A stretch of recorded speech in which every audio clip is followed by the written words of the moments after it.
If you're out there and you're single, you've been on Bumble, the dating app, or you're just interested in the stock, this video is for you. We go over what has happened.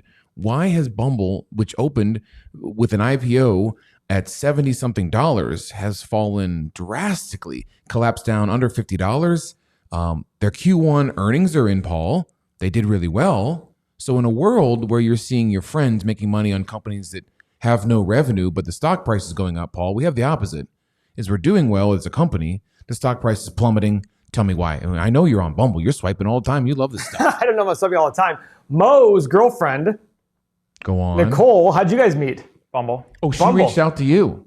Well, then, look at you. Why wouldn't So you? the rule gonna about say, here's the deal about Bumble. So first off, Bumble, the company, has two dating services. Match Group, which I want to compare here, they have like 12.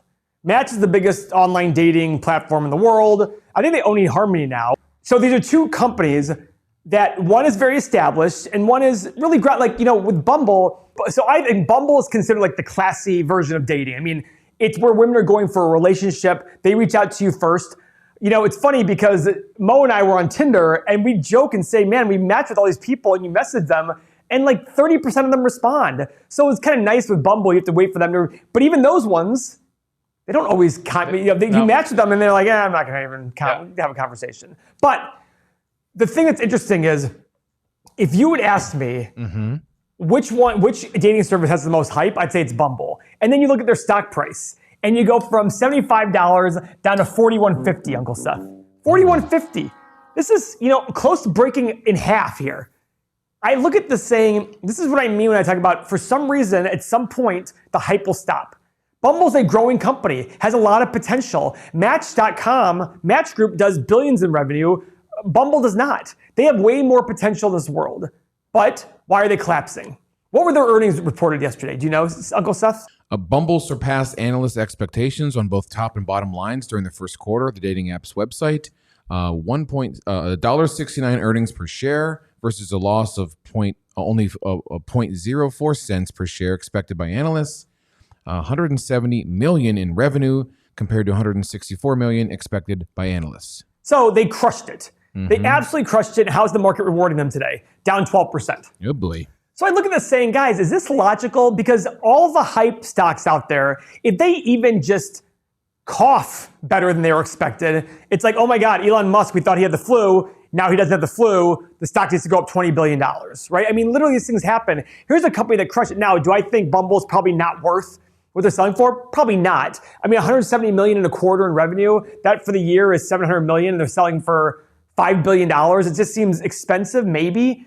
Plus, I just look at Match Group and think to myself, I mean, this is a dominant, but then again, guys, I was also the person that said MySpace was going to still take over, was going to beat Facebook. So keep my suggestions with a grain of salt here because I was on Team Tom clearly, but ended up losing to Team Mark. We know who we're talking about here. So I sit there and the thing I'm trying to encourage here is a thought process about what makes stocks go up and down. In the short run, no idea.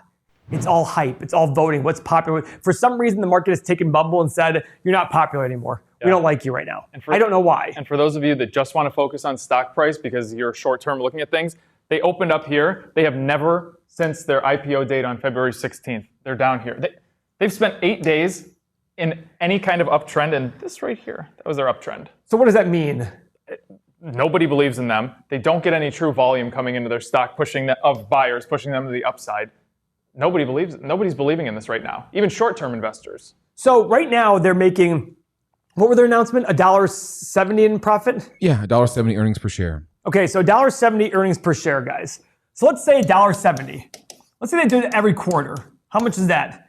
That's $6.80. So here's what's interesting. I don't know what they're going to expect from a per share area, but I'm looking at this saying they're $1.70 per share in profit. If they do it every quarter, they're going to make $6.80 per share in profit. Assuming they don't issue any more shares, times 15, what does that make it? 102.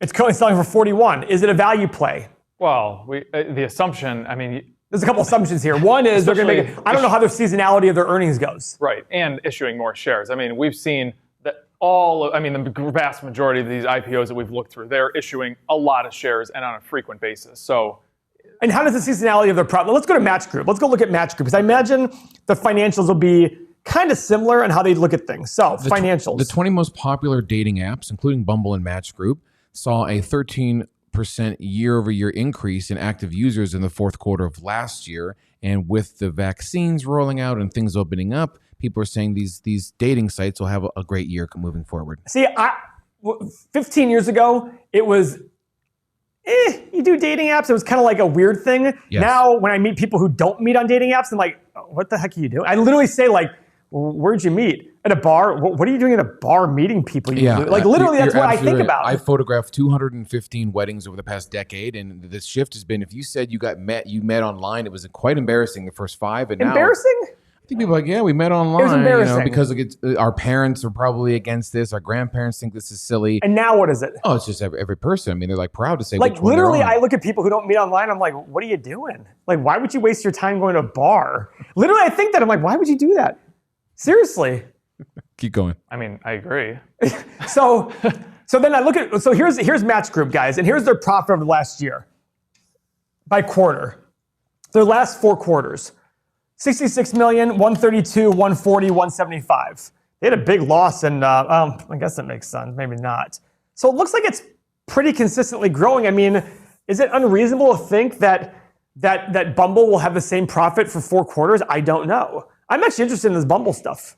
They're claiming they should. They're expecting a range of 175 to 178 million each quarter, and then with the in revenue, with a yearly revenue of 725 to 730, they're expecting. And what's their expected profit for the year? Do you see that?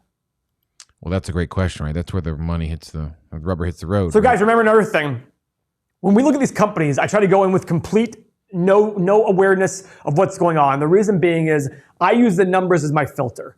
If you spend your time only paying attention to companies based on their qualitative aspects, I think you're going to waste a lot of time. I think the best way to do it is find the ones that meet your quantitative, your numbers expectations, and then find the best ones from a qualitative quality perspective. Okay? So for Bumble, I'm actually intrigued here, thinking to myself, I'm looking at this going, You're kidding. This is not your tone. We wanted to talk about this video, Paul. But well, my tone about this video was about the stock price. Yes. And how we're talking about IPOs. Everybody thinks IPOs are going to the moon all the time. And in fact, you look at the history of IPOs, they don't do well. But I believe in Bumble's product. Do I think it's a standalone? I just get worried about standalone apps like this. I feel like with the app world, there's so many new things coming out all the time. Yeah, what's stopping somebody from making a basically not what's stopping it, just takes it. Remember, Tinder 5 years ago was the spot you went to. Yeah. Now it's like, oh, Tinder's for like creeps. That's why I'm on Tinder. Yeah, of course. Every investment has its hurdles. Like, what are the issues here? For me, Bumble is the fact they only have 2 apps. Doesn't mean they won't end up becoming the #1 app in the world. But I look at Match.com. Match Group has more than 45 brands of online dating sites and or apps. So you don't think Bumble would sell to Match, or? Well, I think if that was going to happen, I mean, it would have already. I mean, wouldn't they made an offer before? Maybe there was an offer beforehand that was made. Maybe. I don't know. But Bumble, I mean, maybe Match goes, we don't need to buy Bumble because we already have all these other ones that do great. I look at the Bumble stock and say, Bumble, I would have thought, if I were to guess ahead of time, I'd have said, oh yeah, Bumble's going to skyrocket. Why? Because people love online dating, women love Bumble, guys want to be where the women are, etc. And coming right out of the pandemic, people are going to start going back to doing that. I mean, their timing was perfect. February this year. For what? They went public. It should have been perfect for moving forward. A rocket to the everybody's moon. going out on dates again. I mean, I thought it was a perfect storm of timing, but I guess not. So this one's got you intrigued, Paul. What's your take? Well, I'm final intrigued in take the sense of like, I still have a concern about Match versus Bumble, but in terms of the profit, I'm looking at this going, if they can create $1.70 in profit every quarter for a year. Question for you. Yeah. Because it's an IPO and it's so new, and there's not that much back data on it of them being public. What's your thoughts on that? Doesn't bother me. No? Okay. By the way, they'll still report, like they still have to report back data. Back data, correct. It doesn't bother me as much as what the future, and that's to everybody out there who thinks I'm just, he just looks at the bet. No. If the future projections are good, okay, then what the heck? You know what I mean? Yep. What price target are you liking Bumble at? I don't know. I don't know how. I'd have to do more research on this. But one of the things I would do is what are they expecting for profit for the year? That's a very important thing. And then I guess the big thing quality-wise is like, go back to Gary. Gary asked the question, would I be shocked if Bumble wasn't popular in 5 years? Unfortunately, I don't think I'd be shocked. I wouldn't be shocked. I wouldn't be shocked at all. Yeah. And that's the issue I have with these online dating and apps and stuff like that. They go in and out of, everybody's in and out of these apps all the time, right? Yeah. That's the question you have to ask yourself is, why would Bumble dominate for a year? I could be wrong though, right? I could be very, very wrong. Of course. But at some point, I gotta look at it saying, the reason I have an issue is, what is the reason why I think this company will be around for a very, very long time? If the answer is I don't know, then I'll just find another stock. So Paul, in the end, what are your final thoughts on Bumble, Match, IPOs in general? So I think overall, you should be looking at Match Group as a more stable cash flow. They have way more brands, 45 of them. My biggest thing about the Bumble was to tell you guys, Bumble's very, very popular. And yet their stock has fallen almost in half since its IPO in a very, very robust market that people like hype. These things happen. You've got to be ready. The fact that if you were to ask me ahead of time, would Bumble do well at IPO? I'd be like, yeah, it's probably going to go to freaking $300 a share because people love this stuff. Women love Bumble. Women are the market you want to follow. If you find something that can sell well to women, latch onto it, right? So I just sit there and say, be very careful when it comes to IPOs because even a Bumble, look at Facebook. When Facebook went public, it collapsed. Mm-hmm. Yeah. It went down. Not collapsed, but it went down. Yeah. These things don't always work, but look what Facebook's done since. Amazing. It's up 20 times. So watch out for this. I do like Bumble in the sense of as a company, in terms of the fact they're centered on women. And I think that's going to be a very popular thing because all these dating sites want to get women on there because they know the men go where the women are, right? Mm-hmm. So I like that business model. The question is, can they sustain it for a long time? That's our video. That's our take. If this resonates with you, looking at the math of companies, you can join our Patreon. Click the link in the description below. 2,400 patrons, Paul. I never thought we'd ever get there. That's our take. If you're drawn to this, we welcome to have you on the channel and in our Discord chat. Tickle a thumbs up on the way out. And we love you. Thanks so much.